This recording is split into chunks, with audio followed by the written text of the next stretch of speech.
Hello student, welcome back to my YouTube channel. आज से फिर आप लोग को अपने बीसीएसपी के यूट्यूब चैनल में आप सभी स्टूडेंट का स्वागत है। फिर आज हम एक सेट लेकर उपलब्ध हो गए हैं साइंस का डिस्कशन करने के लिए, जो प्रीवियस ईयर है। तो हमको विश्वास होगा कि आप लोग सही तरीके से पढ़ाई कर रहे हैं। इस बार कोशिश ये करना है कि हमारा जो रिजल्ट हो वो ज़्यादा से ज़्यादा हो, और आपको जो भी प्रॉब्लम्स आए हम आपको काफ़ी सपोर्ट करने वाले हैं। तो ध्यान ये देना है कि अब कुछ ये हो गया, फिर उसके बाद अब रीजनिंग मैथ्स की सब बारी आ रही है। तो अब इसका डिस्कशन हम लोग 1-2 दिन के बाद हम लोग रीजनिंग मैथ्स की तरफ हम लोग बढ़ेंगे। ठीक है, तो आगे जस्ट हम लोग बढ़ेंगे और प्रश्नों का जवाब पे काम करेंगे। तो हमारा जो आज का जो प्रश्न चलने वाला है वो आपके फ्री स्क्रीन पे रहेगा, और ज़्यादा कोशिश नहीं किया जाएगा, लंबा क्लास भी नहीं लिया जाएगा। आज भी साइंस का डिस्कशन होगा, बाकी जितना बचेगा हम लोग आगे की डिस्कशन करेंगे। तो क्वेश्चन को देरी ना करते हुए हम लोग वीडियो को शुरू करते हैं। ठीक है, और ज़्यादा से ज़्यादा पहले आप लोग अपने दोस्तों को पहले ऐड कर लीजिए, जोड़ लीजिए, ताकि सारे बच्चे साथ में पढ़ें और ताकि उन लोग का क्लासेस जो हो वो बेहतर हो, है ना, कोई उन लोग को प्रॉब्लम्स ना आए और सारे बच्चे मिल के पढ़ें। ठीक है, ज्ञान सबको होना चाहिए, जानकारी सारे बच्चों को होनी चाहिए। चलिए देरी ना करते हुए हम लोग आगे हैं अपने क्वेश्चन की तरफ। पहला क्वेश्चन आपकी स्क्रीन पर है। क्षुद्र ग्रह यानी जिसको एस्ट्रॉयड भी कहते हैं कि कक्षाओं के बीच पाया जाता है। किसके कक्षा के बीच ये एस्ट्रॉयड पाए जाते हैं? आपके पास ऑप्शन है बुध और शुक्र, शुक्र और पृथ्वी, पृथ्वी और मंगल, मंगल और बृहस्पति। बताना है जो एस्ट्रॉयड होता है, जो क्षुद्र ग्रह जिसको हम लोग कहते हैं, वो किन दो ग्रहों के बीच में पाया जाता है। ठीक है, इसका जवाब बताइए क्या होने वाला है। आप लोग सोच समझ के बताइएगा इसका जवाब क्या होने वाला है।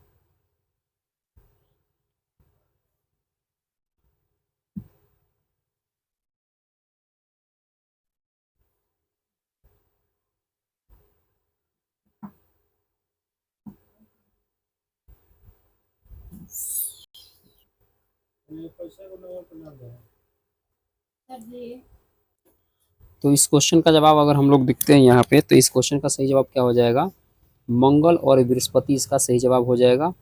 ठीक है, अगला प्रश्न की तरफ बढ़ेंगे और फास्ट क्वेश्चन करने की कोशिश करेंगे। कह रहा है कि जब, फिर से देखिए क्वेश्चन लग रहा है ये रिपीटेशन है। रिपीटेशन मीन्स मतलब हम लोग अगले सेट में कर लिए थे। जब कांच की छड़ को रेशमी कपड़े के टुकड़ों से रगड़ा जाता है तो क्या होता है? कांच की छड़ ऋणावेशित हो जाती है तथा रेशमी कपड़ा धनावेशित हो जाता है। कांच का छड़ धनावेशित हो जाता है तथा रेशमी कपड़ा ऋणावेशित हो जाता है। कांच का छड़ और रेशमी कपड़ा दोनों धनावेशित होता है, या कांच का छड़ और रेशमी कपड़ा दोनों ऋणावेशित होता है। क्वेश्चन है और आपका बताना है आपको सही जवाब यहाँ पे क्या होने वाला है। तो सही जवाब बताइएगा आप लोग। ठीक है, बताइए फटाफट। सही आंसर हो जाएगा कांच की छड़ धनावेशित हो जाता है और रेशमी कपड़ा क्या हो जाता है? ऋणावेशित हो जाता है। क्लियर। अगला प्रश्न पे हम लोग बढ़ते हैं। तरलों द्वारा होने वाले घर्षण को क्या कहते हैं? तरलों द्वारा होने वाले घर्षण को क्या कहते हैं? है ना, जो फ्लूइड में घर्षण होता है क्या करते हैं? हम लोग इसका डिस्कशन कर लेते हैं। जिस बच्चे को प्रश्न देखेगा और फटाफट इसका आंसर बता दीजिएगा। दबाव, बल, कर्षण क्या कहते हैं?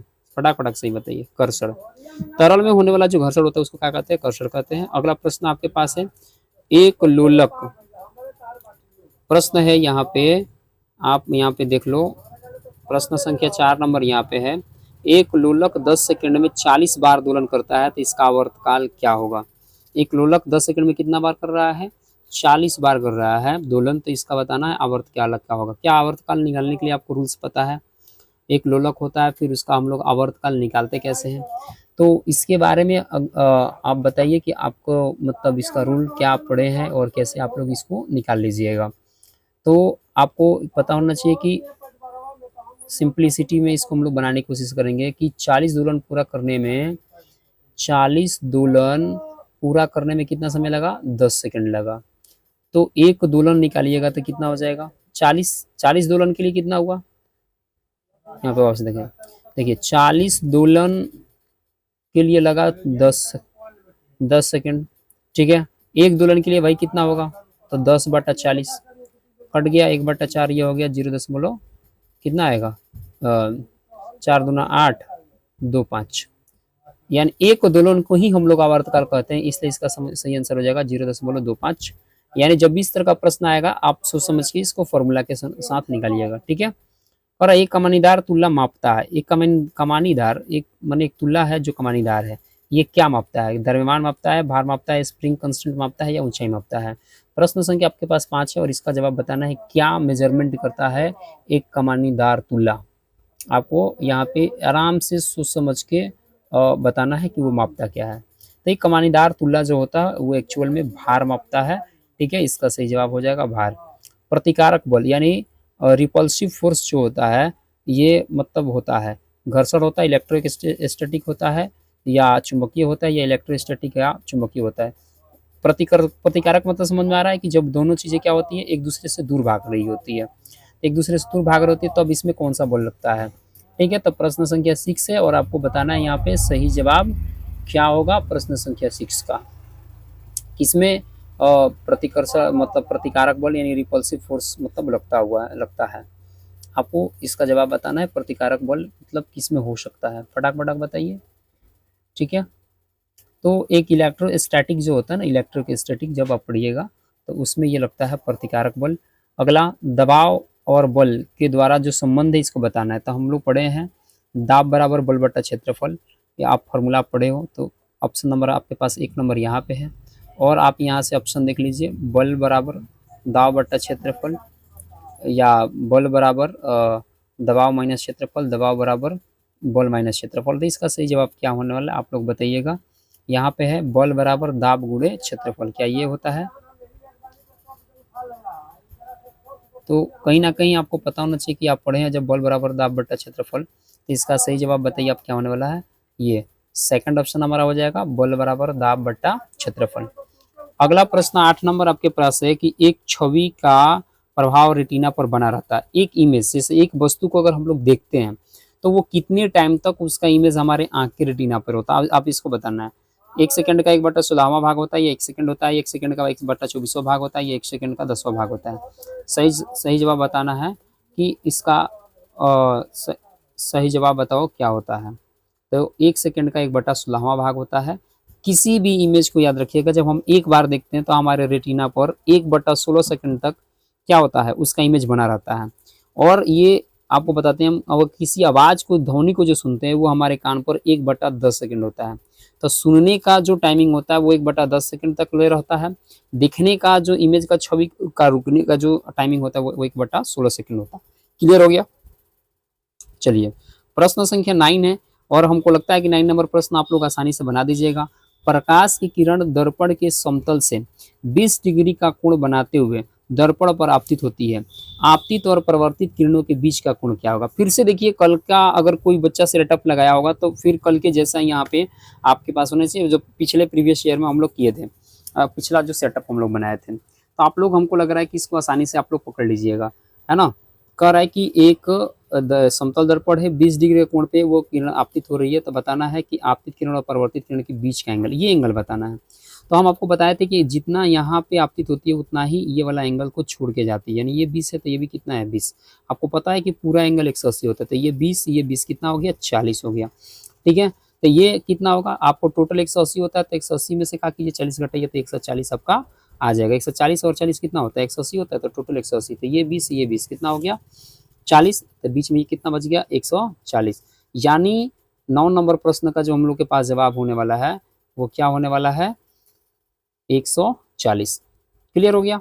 प्रश्न संख्या 10 की ओर हम लोग बढ़ चलते हैं कि कॉपर सल्फेट की विलयन में धारा प्रवाहित करने पर क्या होगा। धन टर्मिनल से जुड़ी प्लेट पर तांबा जमा होगा, ऋण टर्मिनल से जुड़ी प्लेट पर तांबा का जमा होगा, या धन और ऋण दोनों टर्मिनल से प्लेटों पर तांबा का जमा होगा, या उपयुक्त में से कोई नहीं होगा। कॉपर सल्फेट के विलयन में धारा प्रवाहित कर रहे हैं, यानी CuSO4 के विलयन में हम लोग इलेक्ट्रिक दे रहे हैं। ठीक है, तो बताना है कि यहाँ पे क्या होने वाला है।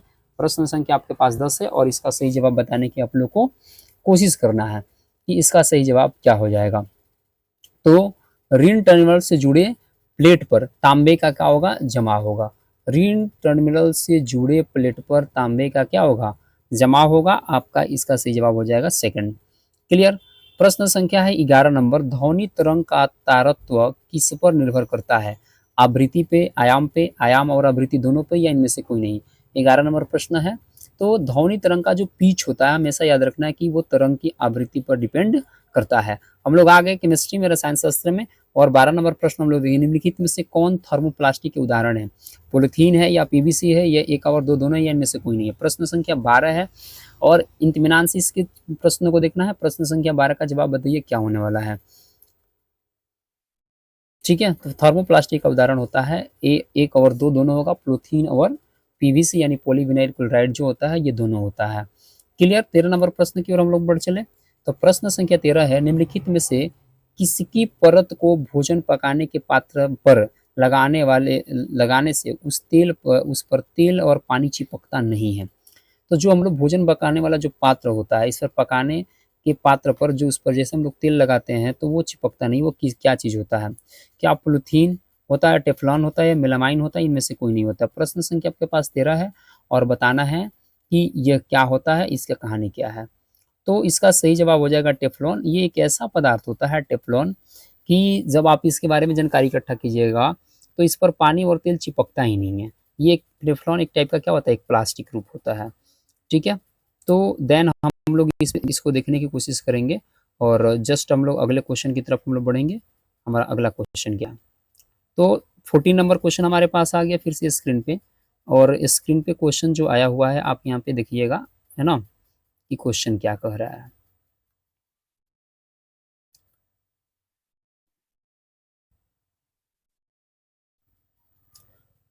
14 नंबर प्रश्न, निम्नलिखित में से कौन सा अधिक अभिक्रियाशील से कम अभिक्रियाशील धातु की ओर जा रहा है? तो सबसे ज्यादा क्रियाशील और फिर उसको मतलब क्या करना है कि घटते क्रम में जो होता है ना, कम होते टाइम में कौन सा मतलब यहाँ पे है।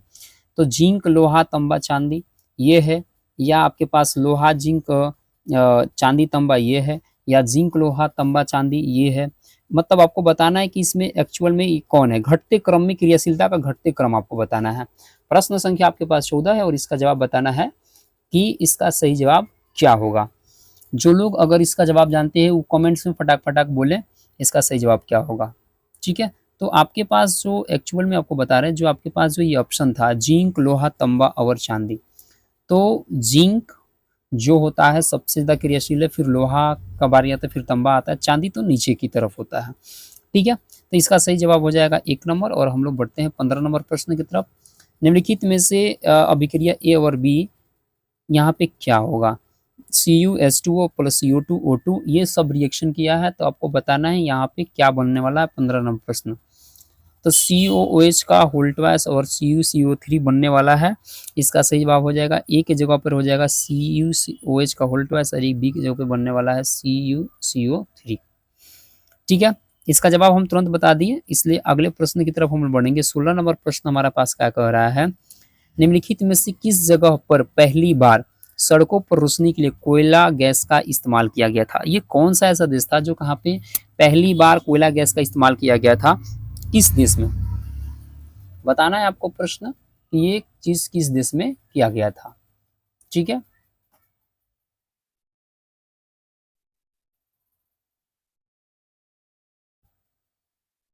चलिए आप लोग बताइए झटाक झटाक, फटाक फटाक।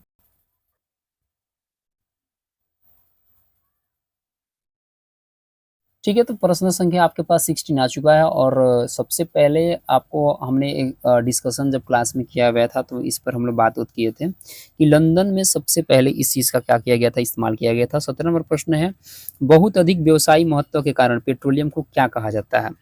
ये आप लोग डायरेक्ट इसका जवाब बता दीजिएगा। हरा सोना, नीला सोना, काला सोना, सफेद सोना, क्या कहा जाता है? फटाक फटाक बोलिए। आपको ये इसका जवाब पता है? सारे बच्चे कमेंट्स में इसका जवाब देंगे, अन्यथा हम समझेंगे कि आप लोग कुछ पढ़ाई वढ़ाई नहीं कर रहे हैं। क्या होगा? काला सोना। बहुत बढ़िया, बहुत बढ़िया, काला सोना इसका सही जवाब हो जाएगा। प्रश्न संख्या 18 आपके पास है यहाँ पे कि निम्नलिखित में कौन सा विद्युत उपकरण और पेट्रोल जैसे ज्वलनशील पदार्थों में लगी आग के लिए सबसे अच्छा अग्निशामक है? तो आप बताओ, ऑक्सीजन का, पानी का, कार्बन डाइऑक्साइड का, इनमें से कोई नहीं। 18 नंबर प्रश्न है, अग्निशामक के में जो यंत्र में इस्तेमाल भी किया जाता है एक्चुअल में होता क्या है, आप लोग को जवाब बताना है फटाक फटाक। 18 नंबर प्रश्न आपके स्क्रीन पे है, आप लोग बताइए इसका सही जवाब क्या होने वाला है।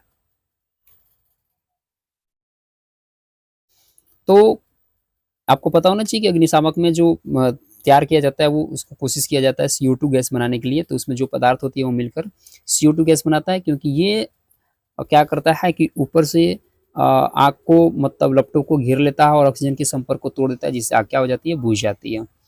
अगला प्रश्न 19 नंबर है, ज्वाला में कौन सा भाग सबसे गर्म होता है? काला, पीला, नीला।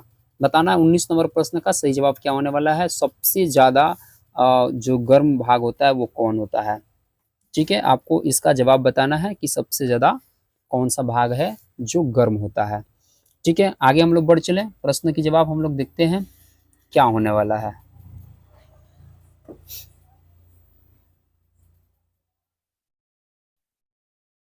बताइएगा, कमेंट्स में बताइए, जल्दी जल्दी बताइए। छोटा छोटा जो क्वेश्चन होगा इसमें हम रुक जाएंगे, ठीक है, ताकि आप लोग जवाब जो है वो फटाफट दीजिएगा।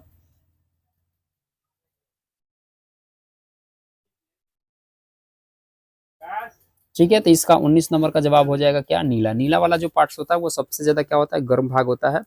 20 नंबर प्रश्न यहाँ पे, किसी चालक विलयन से विद्युत धारा प्रवाहित होने पर और रासायनिक अभिक्रिया होती है, जिसके फलस्वरूप क्या होता है? कह रहा है कि किसी चालक विलयन से विद्युत धारा प्रवाहित किया जाता है तो रासायनिक अभिक्रिया में क्या होता है? इलेक्ट्रोड पर धातु का निक्षेप होता है, कि विलयन का रंग बदल जाता है, कि इलेक्ट्रोड पर गैस के बुलबुले बन सकते हैं, या उपयुक्त सभी हो सकता है। 20 नंबर प्रश्न आपके स्क्रीन पर है, इसका सब जवाब बताना है। तो ये आप नहीं भी जानते हैं चाहे जानते हैं तो इसका सही जवाब हो जाएगा उपयुक्त में सभी, है ना। ठीक है, इसका सही जवाब हो जाएगा।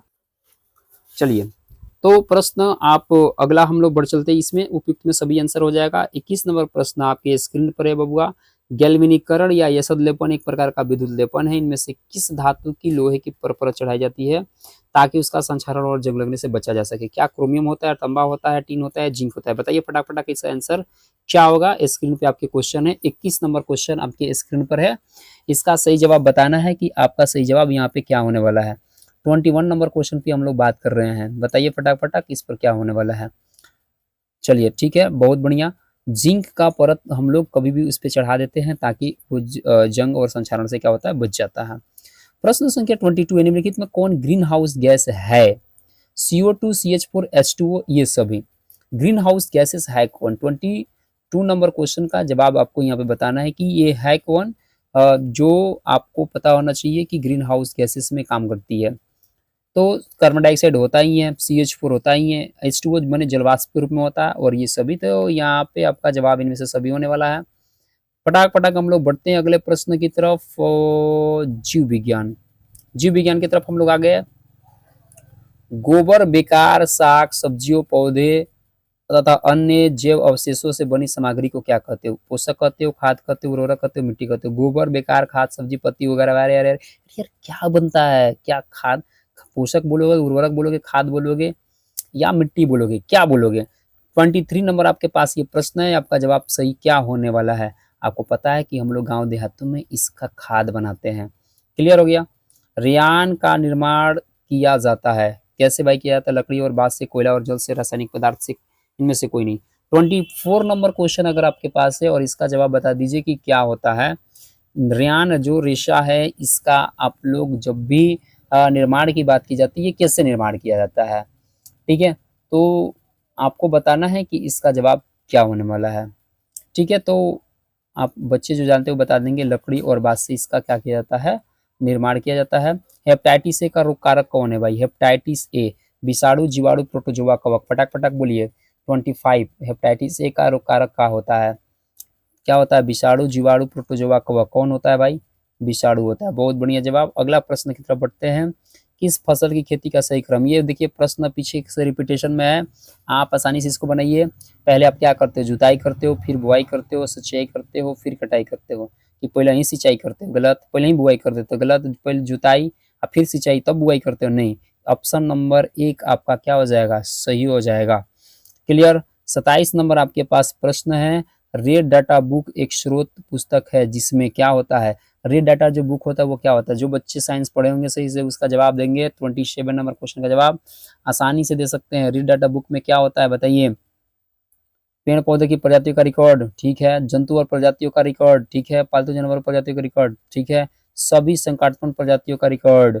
सबसे तगड़ा बताइए क्या इसमें से लग रहा है? सभी संकटपन प्रजातियों का रिकॉर्ड, ये बात सही है।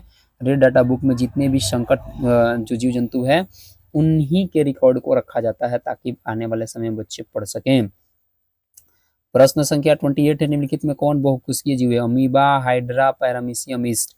बहुकोषीय मल्टीसेलुलर जिसको बोलते हैं। 28 नंबर प्रश्न क्या होने वाला है, जल्दी से बताइए। हाइड्रा, हाइड्रा लॉक कर दिया जाए। हाइड्रा पे बिल्कुल सही जवाब है। हाइड्रा जो है बहुकोषीय जीव में आता है। ठीक है, अगला प्रश्न, मनुष्य का एक कोशिका में कुल कितनी क्रोमोसोम होते हैं? मनुष्य की एक कोशिका में कितना क्रोमोसोम होगा? 29 नंबर प्रश्न आपके पास है। कितना होता है? 23 जोड़ा का मतलब क्या हुआ? 46, 44, 46, 48, 42 क्या होगा? 46 इसका सही जवाब हो जाएगा। ठीक है, आगे प्रश्न की ओर बढ़ चला जाए। प्रश्न है 30 नंबर, कान्हा राष्ट्रीय उद्यान जो है किस पशु के लिए प्रसिद्ध है? सिंह के लिए, एक सिंह वाले गंडे के लिए, बाघ के लिए, हिरण के लिए, किसके लिए है? इसका आप सही जवाब बताइए। इसका सही जवाब क्या होने वाला है? 30 नंबर क्वेश्चन आपके पास स्क्रीन पे है कि किसके लिए ये फेमस है कान्हा राष्ट्रीय नेशनल पार्क जो है, बताइए। कान्हा नेशनल पार्क किसके लिए फेमस है? फटाक फटाक बोलना है आप लोग को।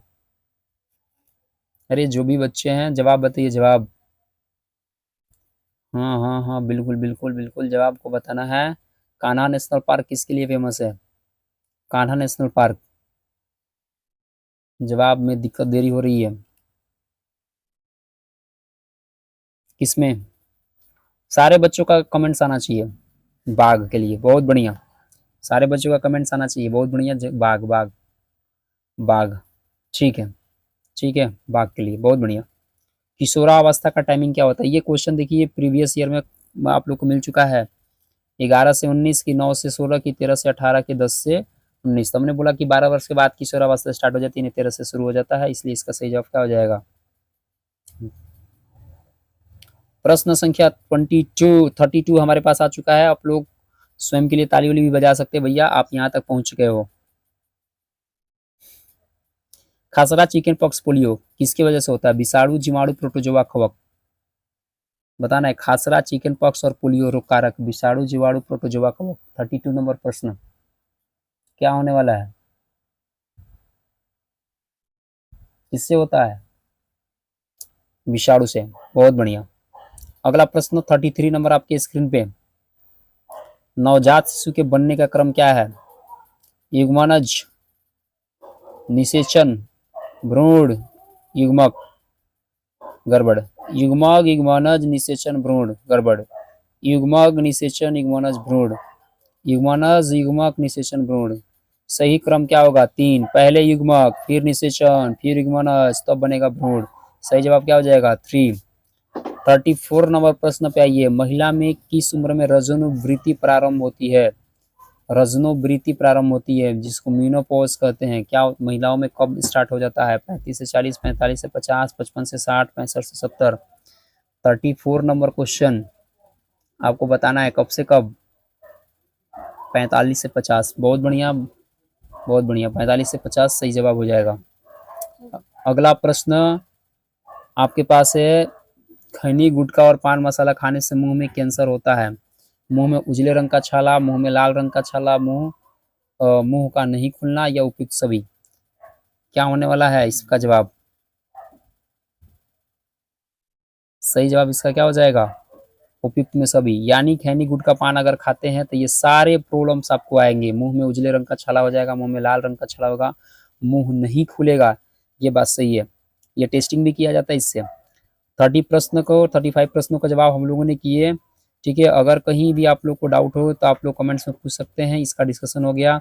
इसमें का फिर से जो बच रहा है हम लोग का क्या, जो ये बच रहा है हम लोग का एसएसटी का, तो जितने सेट का एसएसटी बचा हुआ है इस पर डिस्कशन हम लोग बहुत जल्दी करने वाले हैं। बाकी आपको ये वीडियो कैसा लगा कमेंट्स में जरूर बताइए। अपने दोस्तों के पास शेयर करते रहिए। जो बच्चे 8 क्लास के पढ़ रहे हैं, जो इस क्लास की तैयारी करना चाहते हैं, उनको फ्री में ये वीडियो मिल रहा है। आपके लिए इतना मेहनत किया जा रहा है तो आप लोग अपने लिए भी मेहनत कीजिए, क्योंकि रिजल्ट का बात है, इस बार रिजल्ट लेके छोड़ना है। रीजनिंग मैथ बहुत जल्द इस पे आ रहा है। मिलेंगे अगले वीडियो में, तब तक के लिए जय हिंद,